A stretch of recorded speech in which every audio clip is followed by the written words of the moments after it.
नमस्कार मंडळी, तर आज आपण पाहणार आहोत आरी वर्कसाठी आपल्याला बेसिक मटेरियल कोणतं पाहिजे।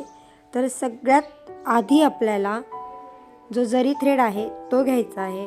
तर जरी थ्रेड हा घेताना आपल्याला दयालजीचा जरी थ्रेड घ्यायचा आहे। त्यासाठी एक बेसिक नीडल असते, ती खूप इम्पॉर्टंट असते, आणि एक पेन्सिल जी व्हाईट कलरची पेन्सिल आहे ती आरी वर्कची, ती ड्रॉ करण्यासाठी, डिझाइन ड्रॉ करण्यासाठी ती ही एक लागते, एक ग्लू, एक कटर। तर अशा प्रकारे जे बेसिक मटेरियल आहे ते आरी वर्कची स्टार्टिंग करताना किंवा आपण क्लास जॉईन केले किंवा घरी प्रॅक्टिस करायची असेल तर त्यासाठी खूप इम्पॉर्टंट आहे।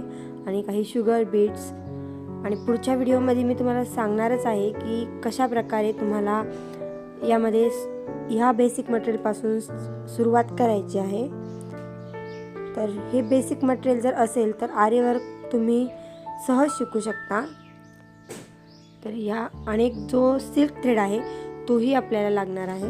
तर याचा जो उपयोग आहे तो स्टेप बाय स्टेप कशा प्रकारे होणार आहे ते मी तुम्हाला पुढच्या व्हिडिओमध्ये सांगणारच आहे। तर हे सगळं जे बेसिक मटेरियल आहे ते तुम्ही जर तुमच्याकडे असेल तर तुम्ही आरी वर्क लगेच स्टार्ट करू शकता।